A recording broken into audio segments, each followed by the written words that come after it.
Heart Failure Collaboratory Heart of the Matter.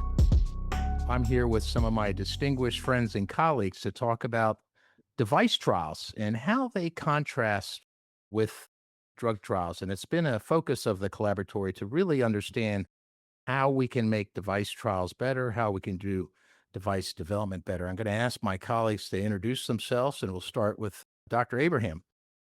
Hi, thanks, Chris. Bill Abraham, professor of medicine at The Ohio State University, and a heart failure cardiologist.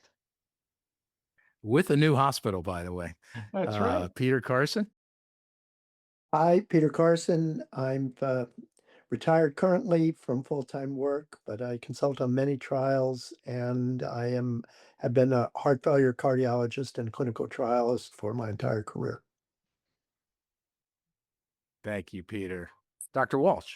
I'm Minna Walsh. I'm a heart failure transplant cardiologist, and I direct the heart failure program and the clinical research division at Ascension St. Vincent in Indianapolis. And the Joanne Lindenfeld. I'm Joanne Lindenfeld. I'm professor of medicine. I'm a heart failure transplant cardiologist at Vanderbilt. Well, let's jump right into this. We've been around the block, many of us, for a long time, and we've seen a lot of drugs develop. We've seen a lot of devices developed. Well, there's constantly a misconception that devices can be developed in the same way as drugs. And Bill, maybe you can give us an overview why that's not the case. Yeah, I think that there are several reasons why device trials are different than drug trials. First of all, the technology behind devices generally is iterative. What I mean by that is that it changes, it evolves over time. Drugs, you're often studying a fixed chemical compound, and it doesn't change. So you've got to take into account the fact that the device that we're using today, Gen 1, may be a little bit different than the device that we're studying tomorrow. And since that is an ongoing process, you got to have studies that are feasible to accomplish in a reasonable amount of time. In addition, you have to think about the execution of these trials. Just about any center can randomize a patient to a drug or a placebo and give them a bottle of pills, but having the expertise in terms of device implantation, the procedural aspects, follow up with the device, and so on and so forth, requires a different skill set and often a more limited number of sites available for the performance of that trial. And so, for various reasons, device trials tend to be a little bit smaller, tend to enroll enriched populations. By that, I mean populations enriched for clinical events rather than all comers, as a means to achieve adequate statistical power on a smaller sample size.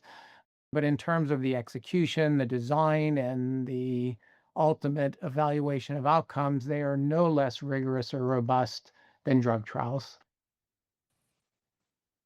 Bill, terrific. And Minna, when we talk about patients as we approach them in the clinic to be in a device trial or a drug trial, what do you think the difference is in acceptance?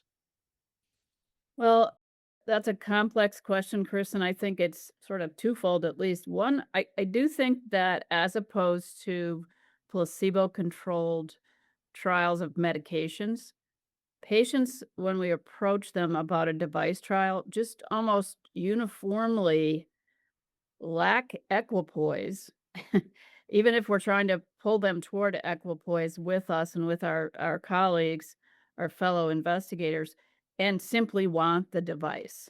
They want the procedure or they want the device. It's a hard thing to it's somewhat easier with a medication where you're, as Bill said, you're talking about placebo versus maybe an add-on medication for a heart failure patient. Seems to be more intuitive to patients, but when you describe whatever the device is, it's hard to reach equipoise because they just generally want the new therapy. And of course, there's a procedure risk. If it's not a sham, then they know what they're getting. Right. And so we'll come back to the sham issue. Peter, the endpoints in device trials versus drug trials, obviously the safety issues are different, but tell us your thoughts, having been on endpoint committees for both entities for many, many years. Well, let me just come back to something that Minnow said that I found particularly interesting. That notion that the people who go into a device trial, if I understood correctly, Minnow, really want to go into it. There's a certain amount of motivation there that this group has. And it's interesting, I can recall when we did the quality of life paper for Companion, when you compared back to the effects on quality of life that CRT had in Companion, and we put it all together in terms of looking at quality of life scores in uh, drugs and in devices over the years. It was very interesting that, and we talked about this before, there is a very significant quality of life score improvement in the placebo group in device trials. And interestingly enough, it's there even in the group who don't get anything done. This year, we at some point thought that the simple fact of being enrolled into a device trial, whether you got anything or not, produced a change in quality of life. And I think this reinforces the point that Minnow made. To return now to the endpoints, I think from my standpoint, we want to be very cautious in terms of how we try and consider primary outcomes, and that you want to be careful about enlarging what you're putting into a primary outcome because you really want it to be meaningful given the fact that the patients are signing up to have a device put in. And therefore, I think enlarging the endpoint, and this is my particular banjo to play in terms of outpatient heart failure equivalence, has to be carefully considered. There is the problem, as Bill Abraham said, that these trials are going to be smaller and they're not going to be able to be the thousands and thousands of patients. So the endpoint does become significant. I think we have to be careful about enlarging that endpoint with events that are not deaths and not significant events like heart failure hospitalizations. Okay, well, he's pushing us a little, Bill, when he says on one side you can't have large trials, but then he's saying you got to have hard endpoints, which means large trials. Joanne, let's get back to the placebo effect. You've written on this, you've talked about this a lot. Is it required for device trials to have a sham? It's not required, but it certainly is ideal. I would say placebo effect is real. We've really never been able to measure it precisely, but I think we have to understand that probably what we presume to be true is that the larger the intervention, the greater the placebo effect. I don't think we know that for sure, but it does appear that in unblinded device trials that the quality of life scores are much higher than they are, for instance, in medical trials that show substantial improvements. But there was just, I think, probably the nicest study to inform this was a surgical study of sort of more minor surgical procedures, but in this huge meta-analysis, they compared a whole bunch of surgical studies and compared, I think, about 70 some studies that were blinded and 55, I think, that were unblinded, and they looked at 93 endpoints. And what they found that was for any measure of exercise, 88% was a placebo effect in an unblinded trial. And for Wow. quality of life kinds of things, 55% was placebo effect. And for physician assisted things like New York Heart Association, it was 65%. So there are huge placebo effects here. And I suspect it was interesting, though, in that study, it was a surgical study, bleeding and pain did not have a placebo effect, which I was totally surprised by. But this was a huge study. So I think not all device studies can be sham controlled, although more recently people are trying to do that. But I think we also need to look for some other more what we would call maybe surrogate endpoints that may not have a big placebo effect. There's a number that I think we haven't looked at carefully. For example, one that we're starting to look at in a database the FDA collected is outpatient diuretic intensification. that may be placebo, have a placebo effect, but I think we don't really reach till diuretics until we have a clear reason, till we see edema. So I think there are going to be, and there's several others that we could think of that might not have nearly the same placebo effect. Really well said. Now, let's take these concepts we just talked about and say, okay, maybe one solution as a package of evidence would be the crossover design. And Bill, the crossover design, you've been involved in these types of trials for many, many years. What's the advantage of doing a crossover design? And then we'll ask the group, what are the limitations? Yeah, I think the main advantage is just in gaining statistical power. Generally, you can enroll a substantially smaller number of patients. Each patient in the, between the two phases of the trial, are treatment patients and control patients. So you sort of double your number with a smaller number of patients. You double your number of data points. So that helps. But, there's one very significant drawback here, and, that is the carryover effect from one phase to the next. And generally, when studied, not knowing what the washout period is.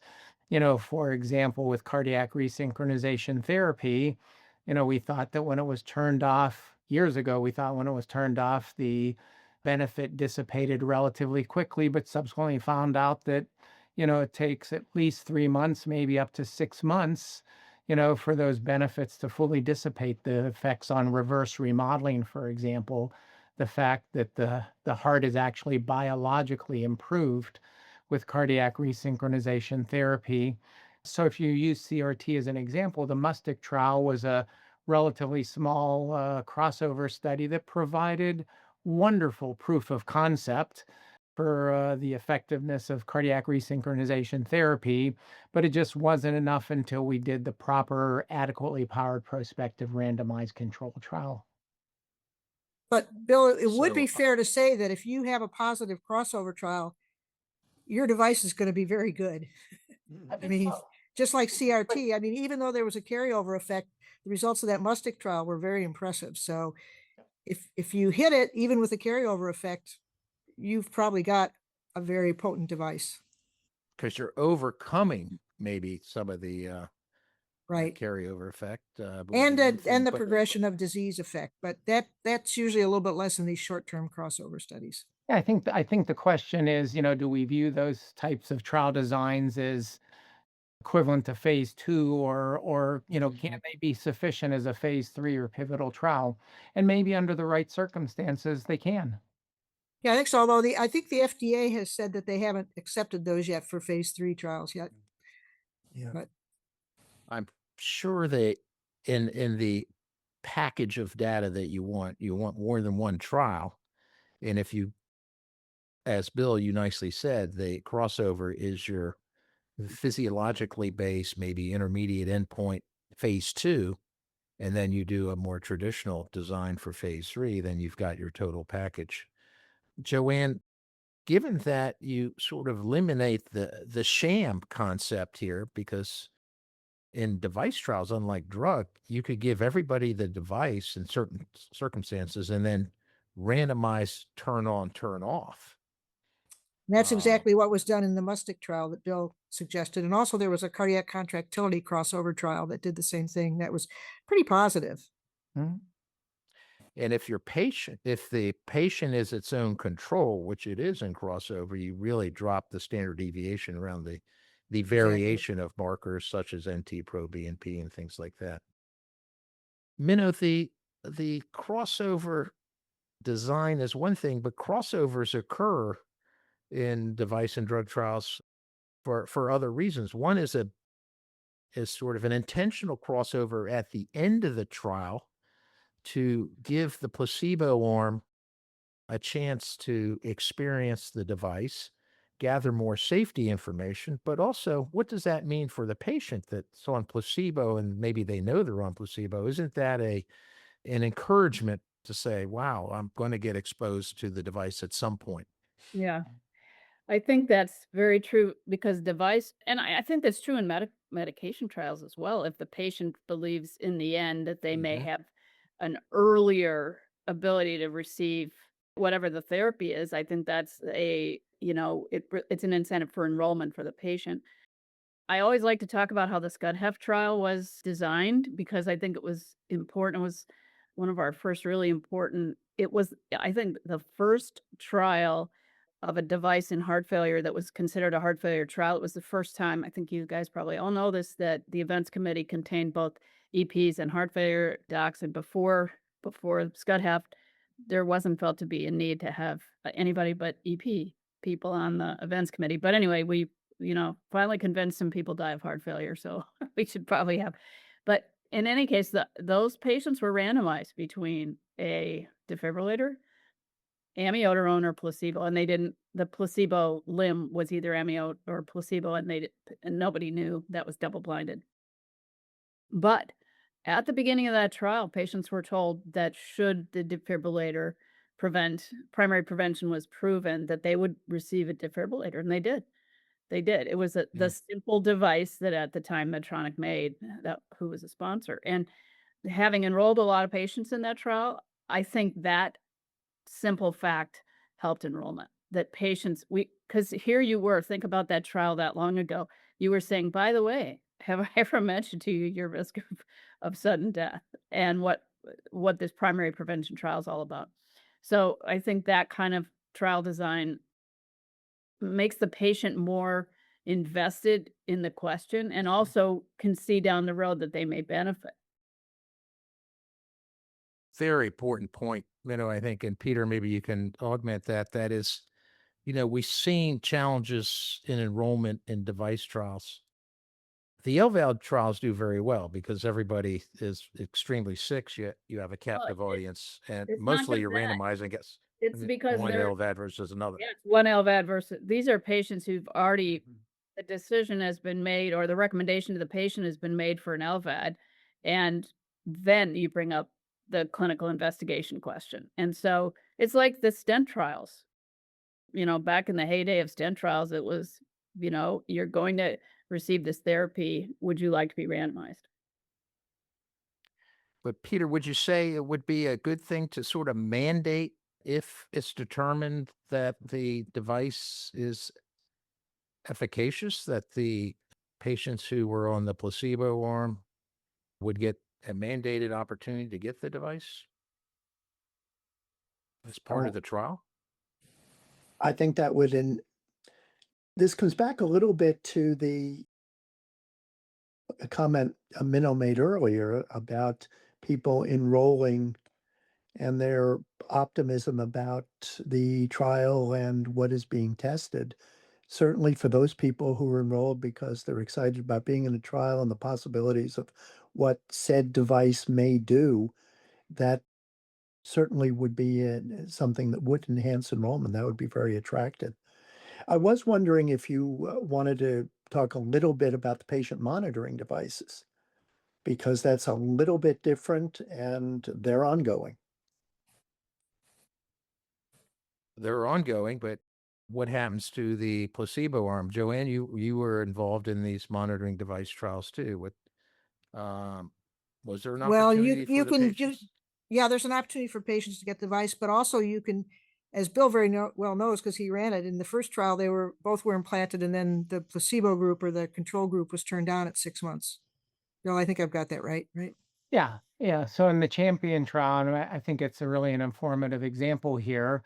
The primary period of follow up for comparison for effectiveness was 6 months. So everybody got the Mhm. device. The data was used in half randomized to the treatment arm, not used to manage the half randomized to the control arm. But then at 6 months, the hemodynamic data was provided to the investigators for the control patients. They effectively crossed over to pulmonary artery pressure guided treatment and then continued to be followed. And what did that do for us? Well, it gave us long term outcomes in these patients. We had a median follow up then of 18 months. And what we saw was that the patients who had been in the control arm after crossover caught up to the patients in the treatment arm. They subsequently experienced the same benefit as those patients who were initially randomized to treatment. And that data was very confirmatory of the overall benefit of pulmonary pressure guided heart failure management and provided longer term, insight into the effectiveness. Well, and it Uh, points up, I think, another really about crossovers after the study, after the endpoint's been released, is in COAPT, those that were still COAPT candidates that were in the control group that crossed over had a similar benefit to the original clipped patients, which I think again was very helpful because it really was almost, and it wasn't a second trial, but it was very, very confirmatory of the positive results because at the time there was another trial that had been neutral. So watching those kinds of crossovers can, just as it was for Champion, was very beneficial in COAPT as well. Now, the crossover, this kind of crossover design that was in CardioMEMS is also being used in the Cordella trial. And that has brought up for some the question of, well, what changes during the course of the initial period in which the device is not active, and then when the device is activated, how much of those changes in medication, or for that matter, even disease, account for what follows after the pressures are activated. So that makes the crossover story a little more complex. And Peter, just to get back at you as the endpoint guru here, unintentional crossover for worsening symptoms, should that be a efficacy endpoint? Boy, that's an interesting question. And I think in the end, I would say no to that, because I think a lot of things can enter into that particular discussion. And you might remember back to even as far back as Companion, where as Companion went on, there began to be a lot of crossovers from the medical therapy arm into the CRT arm, and how much of that was patient worsening, how much of that was the belief of the investigators in what they thought the therapy was doing is open to question. So I guess I end up saying there's a little too much subjective or bias that comes into that sort of decision to make it an endpoint. Okay, well, I don't know if you have consensus on that, Bill. Yeah, I would say that it depends. I think when, there are very clear definitions, around these types of crossovers, that they can be used as endpoints. For example, or the classic examples that come to mind are in structural heart trials, where a patient gets an intervention for some valvular abnormality, mitral regurgitation, tricuspid regurgitation, and then has to undergo, some reintervention later because they have deteriorated in some, quantifiable, definable way. Those are routinely used in these structural heart trials and considered as either censoring events or endpoint events in those trials. And I think in heart failure trials, if one again uses very clear definitions of these events, if a patient's crossed over by routine, I don't think that counts. But if a patient, clearly has a pattern of worsening heart failure and gets crossed over, maybe some of those can be, considered endpoints in a trial. Yeah, the Well, one this has sort of been reason the definition has to be so good is because a lot of times what would stimulate you to want to cross over a patient is multiple hospitalizations. Mhm. And those are already getting counted. Mhm. So Yeah. Right. that we really have to think about is, as you said, Bill, what exactly Yeah. would be what we got the definition right if we're going to do that. Yeah. Well, I never thought we could have such an in-depth conversation about crossovers, but you are just wonderfully nerdy about clinical trial designs, which is amazing. I want you to leave the audience with one last thought, each of you, about the differences between device trial development and drug development with respect to trial design concepts. And Joanne, I'll start with you. I think that we have to be aware that placebo effects in device trials are much larger than in medical trials, and most medical trials are blinded anyway. So we really have to be cognizant if we pick endpoints that are subject to placebo effect, that we pick the right ones or try to find those that are not, which we're still going to have to look for, I think. Peter? I think very careful attention to endpoints, and I think the issue of blinding becomes very important and influences the kind of endpoints you can have. So I think you got to be very cautious on endpoints, and I think one of the things we didn't bring up would be the question of what to do with previous data. And we didn't talk about that today, but that's another important issue, given the problems that we all recognize on the possibilities on size of device trials that have to be taken into account. Bayesian borrowing, we've touched on that. Minna, device versus drug trial development. What do you think our colleagues should know most about the differences? Pretty much what Joanne said. I think the placebo effect is enormous, and the more we can move toward either sham control for some trials or the on-off approach to a device therapy, the more the endpoints are going to be solid without influence of both. We haven't mentioned the clinicians involved, by the way. We've talked a lot about the placebo effect of patients, but I think it's true for those who are the investigators caring for the patients as well. And Bill, you get the last word. Okay. Well, I would say that in many ways, device trials are more complicated than drug trials, and in particular for those devices which don't lend themselves to a sham-controlled approach. There are certain devices where it may not be possible to blind the study or double blind the study or create a sham control. And then the considerations, given all the things that have been brought up during this conversation around placebo effects and other potential confounders, become really important.